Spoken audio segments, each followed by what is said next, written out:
संयुक्त सूक्ष्मदर्शी की आवर्धन क्षमता के लिए व्यंजक ज्ञात कीजिए जबकि अंतिम प्रतिबिंब स्पष्ट दृष्टि की न्यूनतम दूरी पर बने, अनंत पर बने। तो सबसे पहले जब प्रतिबिंब स्पष्ट दृष्टि की न्यूनतम दूरी पर बने तो चित्र को हम समझते हैं। ये पहला लेंस है, इसको ऑब्जेक्टिव लेंस बोलते हैं, अभिदृश्यक। इसके सामने वस्तु रखी है, तो वस्तु रखने के बाद हमेशा सबसे पहले किरण खींचना चाहिए इसके प्रकाश केंद्र से। फिर ये वस्तु से लेकर के मुख अक्ष के समांतर लेंस तक खींचें। फिर यहाँ अपवर्तन होगा और यहाँ जाकर मिलेगा, जहाँ ये दोनों किरणें मिलेंगी वहाँ प्रतिबिंब बन जाएगा पहला। अब ये वाला जो लेंस है ये नेत्रिका लेंस कहलाता है क्योंकि इसके सामने नेत्र रहता है। अब ये प्रतिबिंब इसके लिए वस्तु का कार्य करेगा। यहाँ से फिर से इसके प्रकाश केंद्र से एक किरण खींचेंगे और इसको डैश डैश करके आगे की ओर बढ़ा देंगे। फिर इस प्रतिबिंब से इसे समांतर खींचेंगे।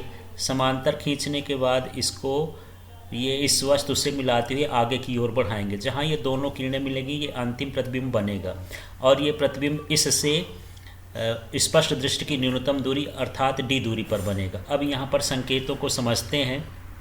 यहाँ पर ओ लेंस से वस्तु की दूरी है, इसको यूओ कर दिए। इसी ओ लेंस के प्रतिबिंब की दूरी भी ओ हो जाएगी। यहाँ प्रतिबिंब की दूरी को भी से लिखते हैं और ओ लेंस से हो गया तो भी ओ हो गया। लेकिन इस लेंस के लिए यही वस्तु का काम करेगी तो ये हो गया यूई और ये अंतिम प्रतिबिंब हो गया स्पष्ट दृष्टि की न्यूनतम दूरी पर। अब ये दूसरा चित्र है जब वस्तु रखी है स्पष्ट दृष्टि की न्यूनतम दूरी पर, लेकिन इसमें लेंस नहीं लगा है, ये नेत्र के सामने रखी हुई है। अब बात करते हैं आवर्धन क्षमता की।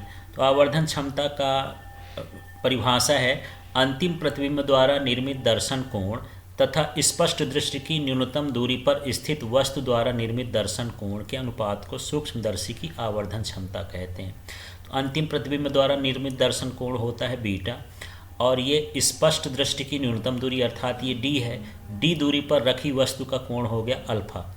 तो m बराबर बीटा अपॉन अल्फा, ये परिभाषा के हिसाब से। तो बीटा हो गया अंतिम प्रतिबिंब द्वारा निर्मित दर्शन कोण, अल्फा हो गया स्पष्ट दृष्टि की न्यूनतम दूरी पर स्थित वस्तु द्वारा निर्मित दर्शन कोण।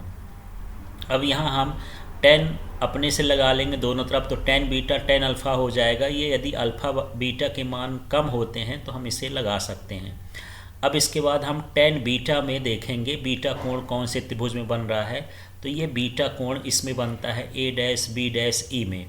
तो यहाँ से हम ये देखेंगे कि इसमें tan थीटा लगाना है तो लंब बटे आधार होता है। तो लंब हुआ ए डैश बी डैश, आधार हुआ बी डैश ई। इसलिए यहाँ पास अगले ये वाले स्टेप में आपको ये वाला स्टेप समझना है। tan बीटा की जगह A dash B dash upon E B dash हो गया। इसी तरह से अल्फ़ा की बात करते हैं तो इसमें लंब है ए बी और ये ई हो गया इसका आधार बी ई। तो यहाँ हो जाएगा ए बी बटे बी ई। अब इसे हम जमा के रखेंगे तो A dash B dash upon A B हो गया। यहाँ बी डैश ई जो ये नीचे था ये ऊपर चला जाएगा, बी डैश ई कहाँ आ जाएगा नीचे। अब हम इसमें ए डैश बी डैश और ए बी के मान को बदलना चाहते हैं। तो ये देखते हैं दो त्रिभुज हैं हमारे पास, ए डैश बी डैश ओ और ए बी ओ। इसमें देखेंगे ये दोनों त्रिभुज समरूप हैं। समरूप त्रिभुजों की एक प्रॉपर्टी होती है कि लंब बटे लंब, आधार बटे आधार, कर्ण बटे कर्ण का अनुपात एक समान रहता है। तो यहाँ पर लंब बटे लंब लेते हैं तो ए डैश बी डैश बटे हो जाएगा ए बी और आधार बटे आधार तो O B dash upon O B. अर्थात यहाँ हम A dash B dash A B के स्थान पर O B dash upon O B लिख सकते हैं। इतना लिखने के बाद अब हमें चिन्ह की परिपाटी लगाना है। तो ओ बी डैश का मान इसमें से ढूंढ लेते हैं। ये है ओ और ये है बी डैश, तो ओ बी डैश का मान हो गया वी ओ। ये लेंस के इधर है तो पॉजिटिव में ले लेंगे। इसी तरह से यहाँ अगले स्टेप में चलते हैं। बटे में क्या है ओ बी, ओ बी ये है ओ बी और इसकी दूरी है यू ओ। लेंस के इधर है इसलिए किस में हो गया माइनस में। फिर ये क्रॉस लगा है, क्रॉस लगा दिए। फिर बी ई है तो बी ई ढूंढते हैं, ये बी ई है, बी ई की दूरी कितनी है डी है। तो यहाँ पर हम लिख लेंगे डी ये। और ये आँख से इधर है, आँख से इधर, इसलिए इसको लिखेंगे -d। अब बात करते हैं ई बी डैश, फिर चित्र में जाते हैं, ये है E B dash. E B dash इस लेंस के इधर है और इसकी दूरी यू ई है, इसलिए यहाँ पर इसका मान हो जाएगा -UE। यहाँ हम देख रहे हैं 3 माइनस हैं, इसमें से 2 माइनस कैंसिल हो जाएंगे, एक माइनस बचेगा, तो फाइनली UO/VO इंटू D/UE। अब हम इस स्थिति के लिए लेंस सूत्र लगाते हैं।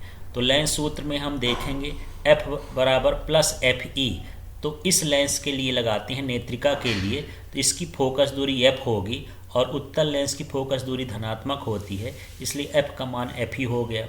V की बात करते हैं, तो इस लेंस से जो V है, ये अंतिम प्रतिबिंब की दूरी है, ये D है, तो V का मान हो जाएगा -D। इसी प्रकार यहाँ पर वस्तु की जो दूरी है, तो वस्तु की दूरी ये हो जाएगी UE, इस साइड है तो -UE। तो इसमें देखिए लेंस सूत्र का जो फार्मूला होता है 1/f, तो 1/f होता है, तो f की जगह क्या रख देना है, f ही, बराबर 1/v होता है, v की जगह पर रख देंगे -d। फिर -1/u होता है, तो u का मान UE है, तो यहाँ हो जाएगा -1/-UE। अब आगे देखते हैं, इस माइनस को ऊपर लिख दिए हैं, ये माइनस प्लस हो गया है। फिर आगे देखते हैं इसमें क्या हो गया, पूरे समीकरण में हमको d का गुणा कर देना है। तो यहाँ 1 था, d का गुणा करेंगे D/f ही हो गया, बराबर इसमें भी d का गुणा करेंगे तो d कट जाएगा, तो -1 बचेगा।